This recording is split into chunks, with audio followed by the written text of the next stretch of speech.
Сайн байцгаана уу, би Симбэн. За өнөөдөр би бусдын анхаарлыг татах чадвар буюу магнетизмын талаар ярих гэж байна. За яагаад зарим хүмүүс нь байглаасаа бусдын хайр хүндэтгэлийг хүлээгээд байдаг бол зарим хүмүүс нь бусдын анхаарлыг татах га зуралтаад байдیں۔ Тий яагаад анхаарал халамжаар дутаад байдгийг. За тэгээд ямар зан чанарыг хөгжүүлснээр бусдыг өөртөө татах чадвартай болдоггүй гэдэг талаар ярих гэж байна. Тэгэхээр анхаарал татам чадварын талаар ярихаас өмнө мэдээж бид нэр анхаарал гэдэг зүйлийг ярих хэрэгтэй болно.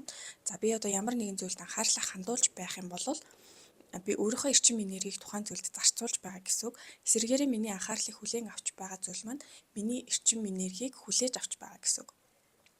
Тэгэхээр англи хэлэнд бол бүр pay attention гэж ярьдаг шүү дээ, тий. Анхаарал төлөх гэж ярьж байгаа. Тэгэхээр анхаарал гэдэг зүйл маань тийм үн цэнэгүй зүйл биш, тий. Өнгөө ингээ бэждэг зүйл биш. Миний хамгийн үн цэнтэй эрчим хүчний их үүсвэр бол анхаарал байж байгаа. Тэгэхээр энэ анхаарлаа та юунд зориулж, юунд зарцуулахаас хамаарат таны одоогийн төлөв нөхцөл байдал, ирээдүйн төлөв нөхцөл байдал, орчин, сэтгэл санаа болон эрүүл мэнд. Тэгээд амьдрах нөхцөлтэй тэр бүх зүйл таны анхаарлаа юунд хандуулж байгаагаас шалтгаалж бий болж байдаг гэсэн үг. За хэрвээ та ингээд зүгээр л нэг сошиал медиа ухаалтай энэ тийм хэрүүл болж гин гэдэг зүйл рүү анхаарлаа ингээд зарцуулаад байх юм бол энэ анхаарал гэдэг зүйл чинь тийм хязгааргүй зүйл биш, ингээд дуусчихдаг. Тэгээд ийш тийшээ хэрэгтэй хэрэггүй зүйлд анхаарлаа та сарниулаад тараагаад дуусгачих юм бол яг хэрэгтэй ажилд хөрөлтөө ч гэдэм өөртөө эсвэл хайртай хүмүүстэй зарцуулах анхаарал халамжийн тийм эрчим энерги танд үлдэхгүй гэсэн үг байхгүй юу?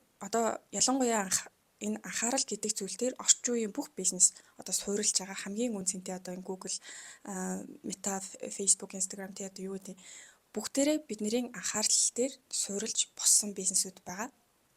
Бид нэр ямар нэгэн бичлэгийг үзэхдээ заавал дундуур нь зар сурталчилгаа үзэж тийш анхаарлаа хандуулж нэг бол бичлэгээ үзнэ, нэг бол мөнгө төлж үздэг шүү дээ, тий. Тэгэхээр анхаарал гэдэг зүйлийг бид нэр үнэгүй ингээд бэжэл байдаг зүйл гэж юусоо ойлгож болохгүй.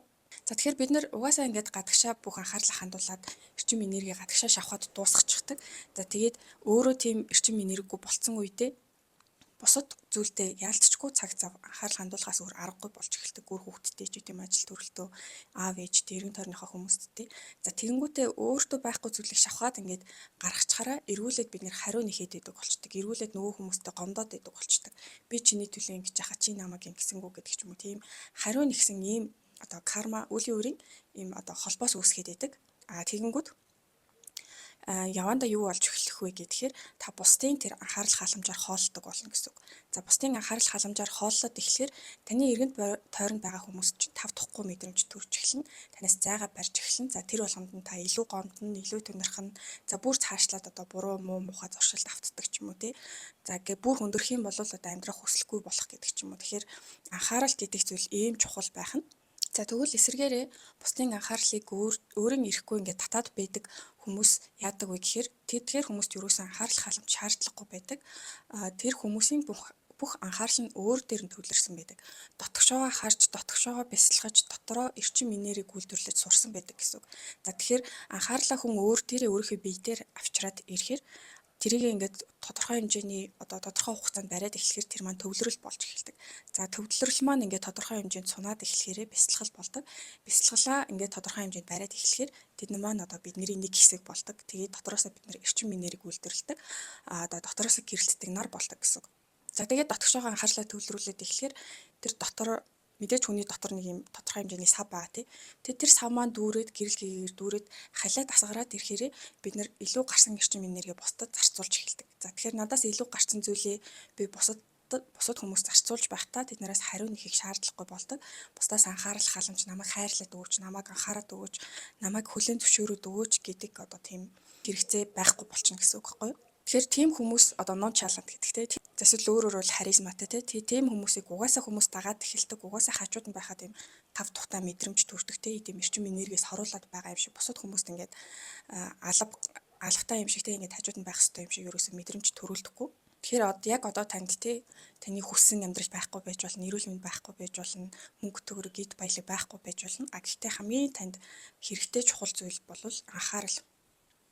Та яг анхаарлаа юунд хандуулахаас хамаарат таны ирээдүй хаана байх нь тодорхойлогдно гэсэн үг. За та өөрийгөө ингээд нэг бүжигчин ч юм уу те, за эсвэл бизнесмен болох хүсэлтэй байх юм бол бизнес эрхлэгчдийн дунд өөрийгөө аваачаад за тэгээд бизнесийн ном сонин уншаад тэгээд тэр бизнес гэдэг зүйл рүү анхаарлаа хандуулж эхлэх хэрэгтэй гэсэн үг. Бүжигчин болох хүсэлтэй байх юм бол биеэ хөдөлгөж эхлэн, аяд дуу хөгжим сонсож эхлэн, за өөрийгөө бүжгийн зааланд аваачин, бүжгийн багштай болно, бүжигчин хүмүүстэй холбогдно. За тэгээд тодорхой хэмжээнд тэр бүжиг гэдэг зүйлд анхаарлаа хандуулаад эхэлсний дараа та ингээд сонирхогчийн хэмжээнд бүжгэлдэг болно те. За тэгээд дахиад илүү их анхаарал хандуулаад ирэхээрээ та мэрэгжлийн бүжигчин болно. За тэгээд тэрнээс ахиулаад анхаарал нэмэгдэхийн хэрээр одоо тэмцээн уралдаанд ордог ч юм уу, тэв дэлхийн авраг болдог ч юм уу. За анхаарал гэдэг зүйлээр ерөөсөө тэр зүйлийг ингэж хөгжүүлж усалж ирж байгаа гэсэн үг. Тэгэхээр ямар нэгэн зүйлд анхаарлаа хандуулаад байх тусам тэр зүйл томорч байгаа зү тэ. Тэрэн шиг дотгошоогоо анхаарлаа хандуулаад байх тусам таны дотор маш том орон зай, маш том гэрэлгээ бий болдог. За та гадагшаа хий дэмий зүйлд анхаарлаа цацаад байх тусам дотроо хоосорч байдаг. За тэгээ зөвхөн хоосороо зогсохгүй одоо ямар нэгэн ховч ивтэй аимшиг мэдээ зэтэй юу ч тиймэрхүү зүйлд анхаарлаа өгөөд л байх юм бол эргүүлээ тэр зүйлээ өөрийнхөө амьдралд татчихдаг гэсэн үг. Одоо бүр за хамгийн инээдтэй жишээ гэх юм бол одоо бусад хүмүүсийн энтэй нийлээ тэрнтэй саллаа гэдэг ч юм уу тийм зүйл рүү та анхаарлаа өгөөд байх тусам таны амьдралд эргүүлээд одоо тийм эмх замбраагүй байдал үүсч эхэлнэ гэсэн үг байхгүй. Тэгэхээр юунд анхаарлаа хандуулахаа маш сайн шүүлтүртэй хандж явах хэрэгтэй. За тэгээд дотроо хоосон хүмүүсийг бид нэр ил ухамсараараа яг ойлгож хүлээж авахгүй ч гэсэн далдаараа биднэрт тэр мэдрэмж нь төрж байдаг. Далдуураа бид нар угаасаа зайгаа бариад эхэлдэг. Одоо сүүлийн үед бүр pick me enter гэд энд зориулсан үг хүртэл гарцсан байгаа тий.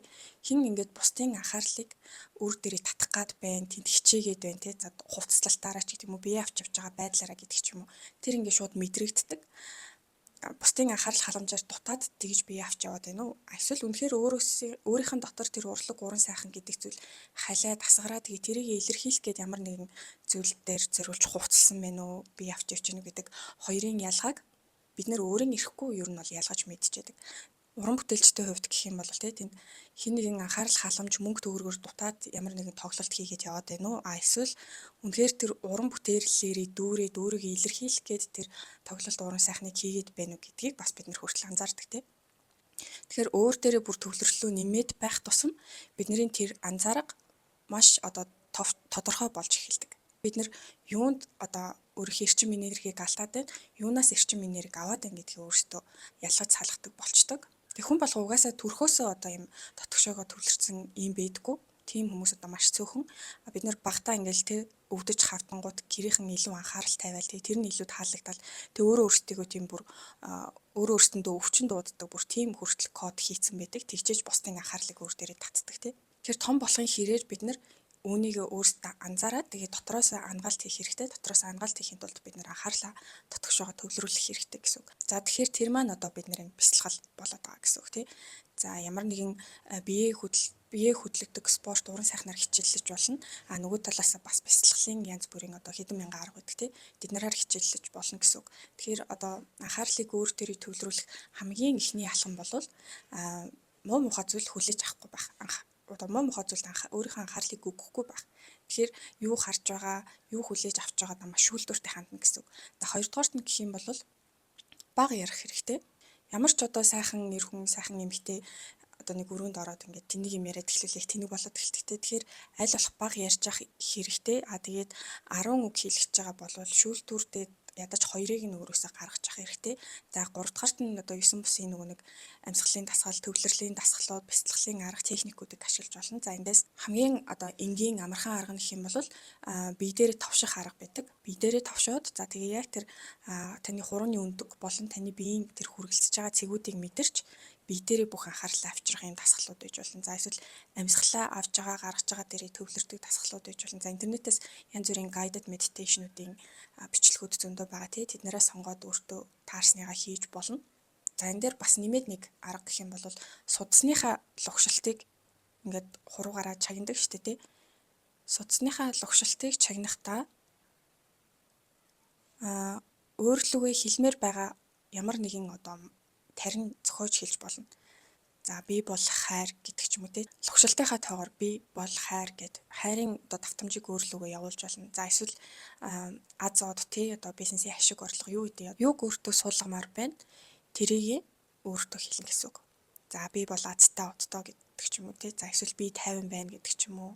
Юу ч байж болно. Тэгэхээр та хамгийн өөртөө зохицохоо өөрөө өөртөө зохиогоод судасныхаа лугшилт дээр төвлөрөөд энэ бясалгалыг за нэг 10 минут өдөрт хийгээд байхад ер нь л ийшээ тийшээ тарсан бутарсан анхаарал маань ингээ бие дээр төвлөрөөд эхэлдэг.